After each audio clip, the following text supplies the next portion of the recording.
My name's Sarah Pederson.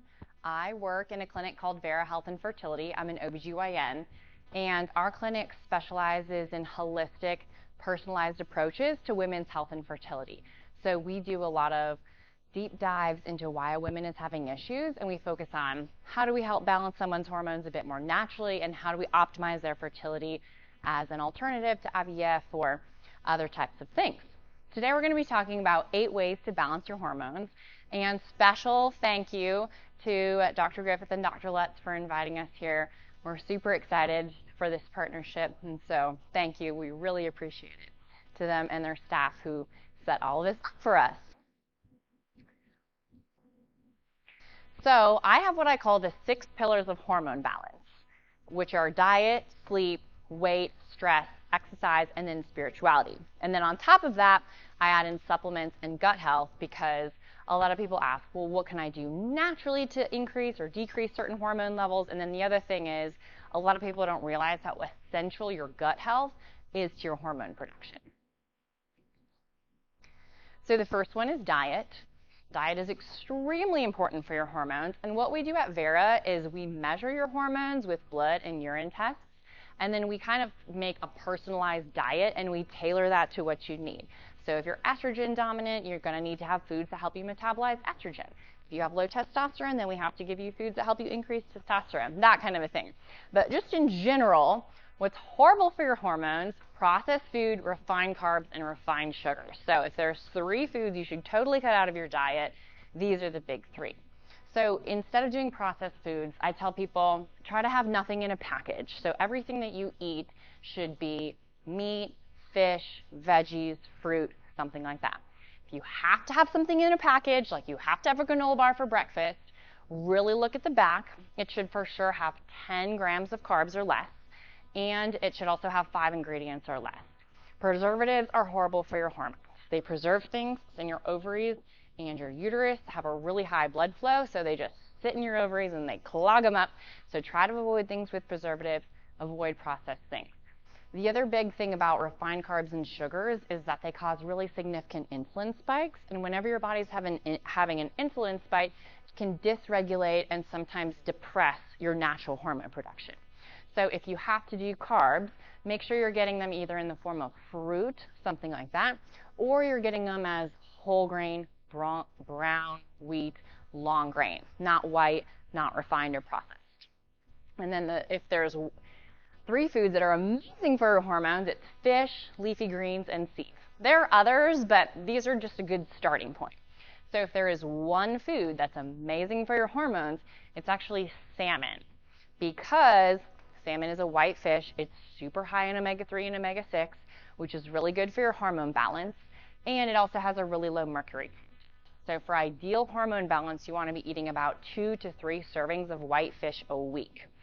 So for those people who are like, I hate fish, sometimes you have to get a little creative. But anything white, so like your tilapias, your mahi-mahis, things like that. The other thing is leafy greens. That's sort of obvious. Everyone kind of knows, like, okay, I should be eating more spinach, that kind of a thing. My whole philosophy is don't ever eat something that you hate because it's not sustainable. You're not going to like it. So if you're not a person who eats kale, then you have to get creative. Eat kale chips, blend it into your smoothie in the morning, things like that. But if you can get a half of a cup of leafy green vegetables every day, that's the goal. And then the other thing is seeds. Seeds make sense because if you think about what a seed is, it's literally this teeny tiny packet packed full of nutrients that's going to make a tree or an entire plant someday. And so the reason that seeds is so helpful is because it's just a really high dense way to get a ton of nutrients. What I call the big 4, so 4 seeds that are really helpful: pumpkin, sesame, chia, and flax. One thing that I recommend doing is whenever you go to the grocery store, buy a different seed and then incorporate that into like your cooking for the week. Put pumpkin seeds on your avocado toast, put chia seeds on your salmon, put flax seeds into a salad, things like that. It's just a way to try to incorporate seeds a little bit more into your diet. So diet's a big one. The second one is sleep. Sometimes people don't take sleep seriously enough and they don't realize how pertinent it is for your hormone production, but sleep is the cornerstone of health. So I recommend making it a big priority to definitely get sleep. So I made some sleep rules that I recommend that you follow. One is that you must get 7 to 9 hours of sleep per night. And I say, what is it that your body needs? For example, like my body needs 8 hours. If I get 8 hours of sleep, I wake up and I feel good. If I get 7, I don't feel so good. My husband's body needs 7. He gets 7 hours of sleep. He's okay. But whatever it is that your body needs, you need to get that on average 7 nights a week, because there is such thing as a sleep debt. So if you're only getting 5 and you need 8, then you need to make up for that. So sleep is huge. The reason that sleep is so huge is because sleep sets your metabolic production for the whole next 24 hours.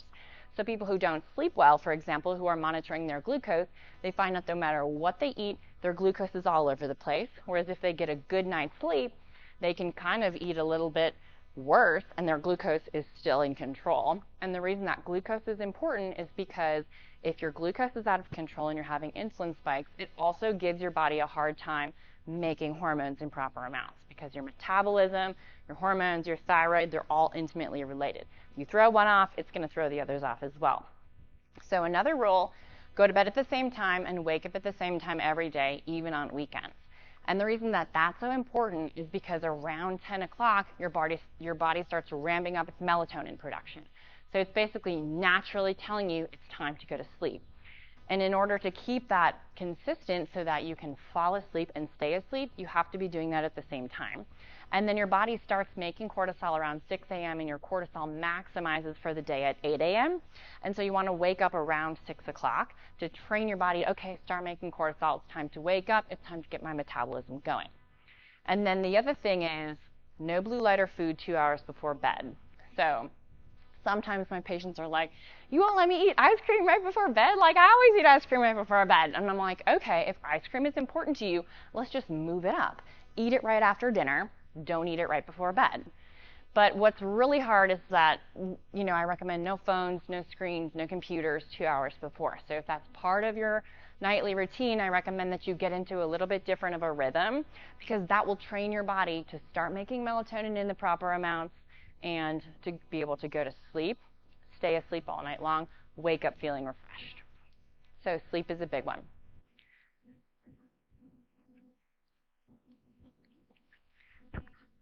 The next one is weight. The reason that weight is a big deal for your hormones is because your body needs to have a certain body mass in order to make estrogen and progesterone in proper amounts. So if you don't have enough weight on your body, then you don't have enough mass to make the hormones in proper amounts. And if you have too much weight, it can also throw off your hormonal imbalance, prevent you from ovulating, and give you irregular cycles. So the bottom line that I say is just be the weight that your body wants to be at. Most people know that, like, okay, if I'm this, then I'm feeling good. So that's the goal with weight, is whatever it is that your body wants to be at, that's what we shoot for. The fourth one is stress. Stress makes sense that it would affect your hormones, but in general, especially in women, it lowers your hormone production and can delay your ovulation and cause missed or irregular cycles. So for example, a lot of people who are tracking their ovulation or they're having a longer cycle, we can see that their ovulation is delayed a few days, and I'll look back and say, okay, what were you doing on this day? And they're like, oh my gosh, I was traveling, or my in-laws were in town, or something was going on, and they're like, oh my gosh, that makes so much sense. Your body's reaction to stress is to delay your ovulation, decrease your hormone production. And so over time, people who have chronic stress, that really decreases your hormone production. And then stress is also a risk factor for thyroid disease and diabetes. So the more stressed you are, the more it puts your whole body at risk for other things. So you're like, okay, I want to be less stressed, but like, what is the actual data? Like, how do I be less stressed? So the three biggest things that the data actually shows is, one, to wear a heart rate variability monitor. And you may have heard of those. There's something called an Oura ring. There's something called a Whoop monitor. You might see people wearing them. Basically what it does is it measures the variability in your heart rate, which is a proxy for how stressed you are. And the reason that it helps is because you can literally look at your watch and you're like, wow, I'm stressed, and then actively right then and there do techniques to bring your overall stress levels down. So that kind of makes sense of like monitoring your stress in real time in a moment-by-moment basis can really help bring it down. The second thing that studies have shown is progressive muscle relaxation, which is basically thinking of your whole body from like head to toe or toe to head and trying to slowly and mentally relax every muscle in your body.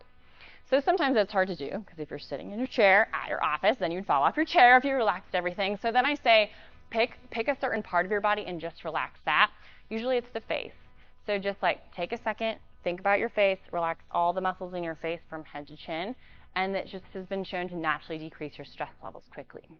The other thing is mindfulness-based meditation, and that just kind of means like take some time out of your day, every single day, focus on your goals, focus on the good things in your life, the bad things in your life, almost like decompress with yourself, and that's been statistically shown to decrease your short and long-term stress. Some kind of prayer or meditation, 15 minutes a day. The other thing is exercise. Exercise is also intimately related to your hormones. And so another thing that I do is, for my patients, I set like really specific goals. Like, here are your diet goals, here are your sleep goals, here are your exercise goals. Because exercise actually should really be tailored to your body and your hormones and what your goals are. For example, if you exercise a lot, like more than 3 to 5 hours a week, especially if you're doing high intensity training, it can actually lower your hormone levels, your estrogen and your progesterone and your testosterone. So people who tend to have high hormones, like they tend to be estrogen dominant, they have a lot of testosterone on board, maybe they have PCOS or polycystic ovarian syndrome, more exercise, and especially high intensity exercise, might be good for those people because it can help naturally bring those levels down. But if you're the kind of person that tends to run low, you don't make a lot of estrogen, your progesterone or your testosterone is a little on the low side, you don't want to do all that high intensity exercise because then you're just going to burn off all your hormones. So if you're having low testosterone, for example, then you're going to want to do like more resistance training. So the bottom line is that you really need to exercise according to what your body needs and what your hormones are doing. In general, just like kind of the general gist, is that for ideal hormone balance, you want to exercise 30 minutes 3 times a week. That's it. Not crazy. And that can just be literally like going on a walk for 30 minutes, doing yoga for 30 minutes. It doesn't have to be you're at the gym, you're lifting weights, you're doing all this stuff. But if you're moving your body 30 minutes a day, 3 times a week, it's great for your hormones. And then my 6th pillar is spirituality and mentality. Because in this process of hormones, we focus a lot on like your blood work, your glucose levels, your testosterone. We focus a lot on your diet, like what are you putting into your body? And there tends to be less a focus of like, what are you putting into your mind? And so one thing that I always tell my patients about is you really have to put into your mind all the healthy, good things that you're putting into your body, right? So if there's toxic effects in your life, like you look at Instagram and it stresses you out, like you look at Facebook and it makes you want to hurt somebody, then like those are toxic things that you want to take out of your life. Like think about, honestly, like what you're putting into your mind, what you're looking at every day, and how you're reacting. If you're finding that you're depressed and that you're angry and things like that, that's also going to affect your hormone production. So like the shows that you watch, what you see on your computer, what you look at on your phone, who you talk to, that kind of a thing, just be cognizant of how that's affecting you and whether that's bringing up your oxytocin levels, bringing up those positivity levels, or bringing them down. So just remember, what you put into your mind matters just as much as what you put into your body, and so we don't want to leave that out.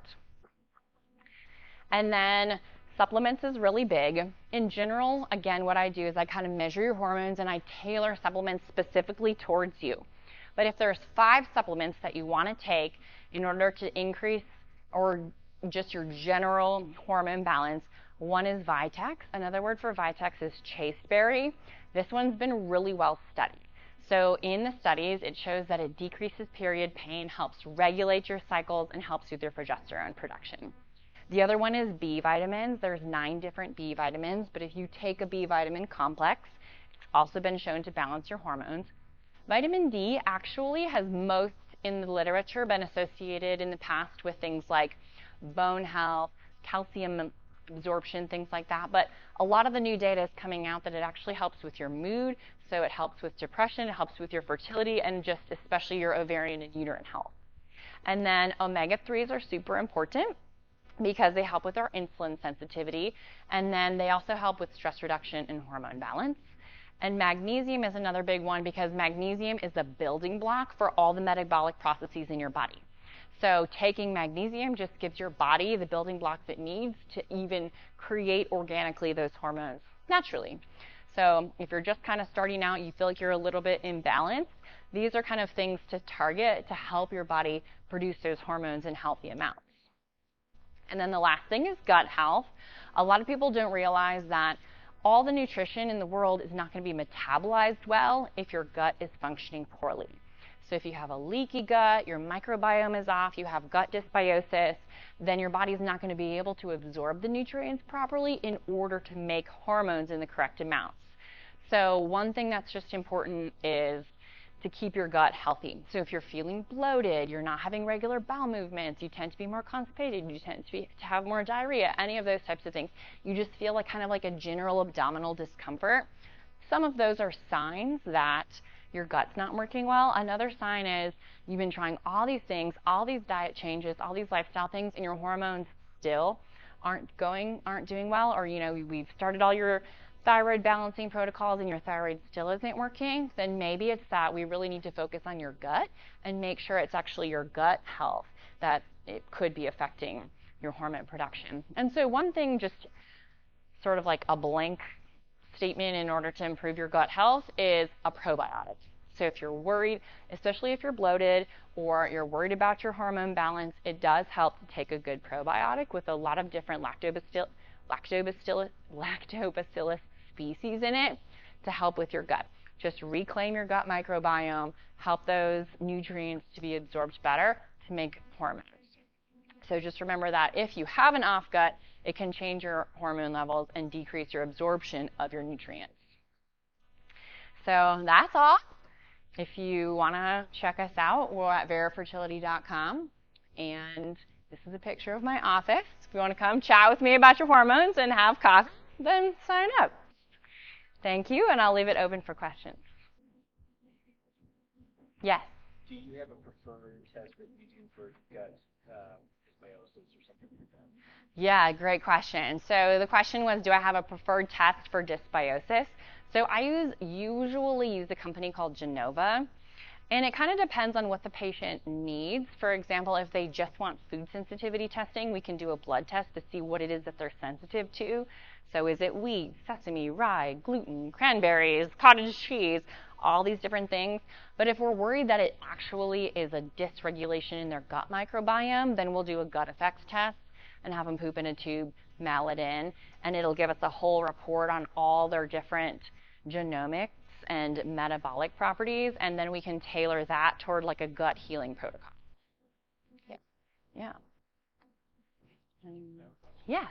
Is there a downside to upping your probiotics quickly? Nope. So just generally upping them probably. Yeah, the question was, is there a downside to increasing your probiotics? And sometimes people have been taking the same probiotic for a long time and they feel like it's not working. In that case, it might be helpful to switch brands because different brands have different species. Another thing is that sometimes probiotics that come out of the fridge are more live and active than ones that are not in the fridge. So if you're like, I've been taking a probiotic, I still kind of feel like my gut is off, then I would switch to one in the fridge or switch the species. Another thing that helps is to kind of take more naturally probiotic foods, like your fermented foods, your yogurts, things with active cultures in them, to see if that also kind of helps support what your probiotic is trying to do. Thank you. I understand that plant fiber are prebiotics, so they're helping build naturally. They're fostering that good growth. Yeah, the comment was on prebiotics, and there's been a lot of amazing research on prebiotics, and a lot of plant fibers actually aren't absorbed at all. They just go right through your gut, so they're considered like gut cleaners almost.